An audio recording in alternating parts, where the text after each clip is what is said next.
क्या आप जानते हैं कि 1 अप्रैल 2026 से भारत में कैश को लेकर आयकर के नियम पूरी तरह बदलने वाले हैं। अगर इन नए नियमों को नहीं समझा तो ये काफी महंगा पड़ सकता है। तो चलिए आज इस पूरी बात को आसान भाषा में समझते हैं। हम बात करेंगे कि ये नए नियम हैं क्या, बैंक में पैसे जमा करने और निकालने की लिमिट क्या होगी, प्रॉपर्टी और लोन के मामले में क्या बदलेगा और बिजनेस करने वालों के लिए क्या जानना जरूरी है। और हाँ, आखिर में हम देखेंगे कि इन सब का मतलब क्या है। तो सबसे पहला सवाल, आखिर ये सब बदलाव हो क्यों रहे हैं? असल में सरकार चाहती है कि हमारी अर्थव्यवस्था ज्यादा से ज्यादा डिजिटल हो जाए और हर बड़ा लेन देन आसानी से ट्रैक किया जा सके। चलिए देखते हैं कि इसके लिए क्या क्या किया जा रहा है। सबसे पहले तो ये तारीख नोट कर लीजिए, 1 अप्रैल 2026। इस दिन से कैश इस्तेमाल करने के सारे नियम हमेशा के लिए बदल जाएंगे।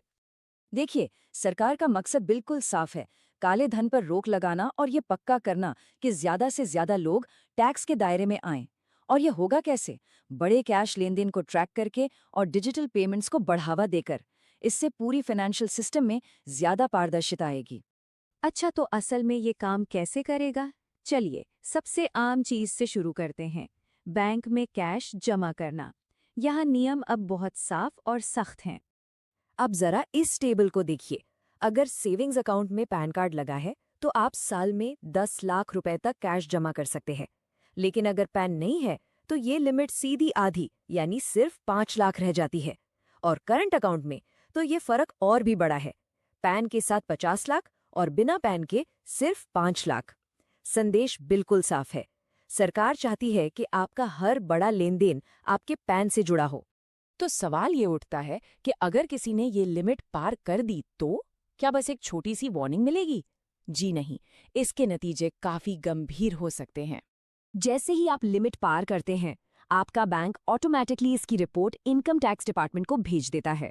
और क्योंकि आपका पैन और आधार लिंक है, ये लेन देन आपके फाइनेंशियल रिकॉर्ड में हमेशा के लिए दर्ज हो जाता है। यानी इससे बचना लगभग नामुमकिन है। रिपोर्ट जाने के बाद आपको एक नोटिस मिलेगा और अब ये साबित करने की जिम्मेदारी आपकी है कि ये पैसा आया कहाँ से। क्या ये सैलरी है, बिजनेस की कमाई है या कोई प्रॉपर्टी बेची है?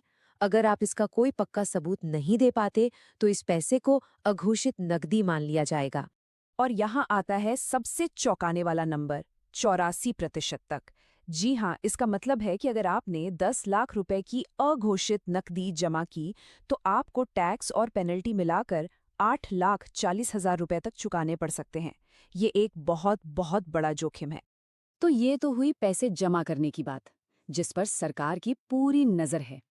लेकिन तब क्या होगा जब आप बैंक से बड़ी रकम कैश में निकालते हैं? उसके लिए भी नियम हैं।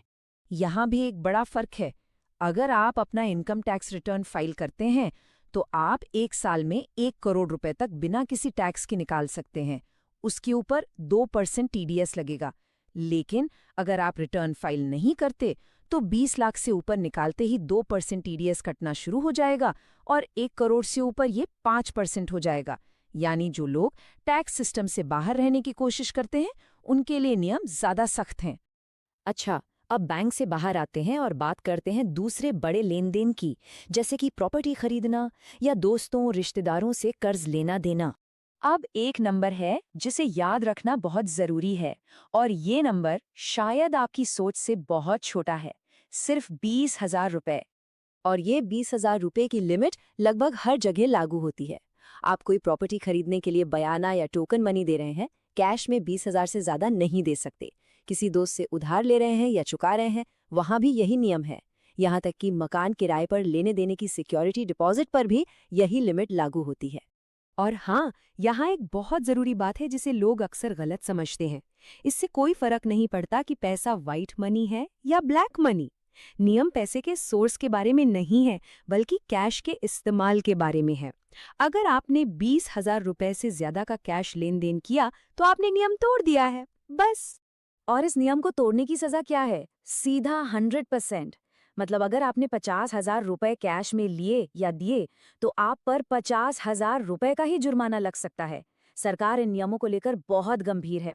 चलिए, पर्सनल फाइनेंस की बात तो हो गई, लेकिन जो लोग बिजनेस करते हैं उनका क्या?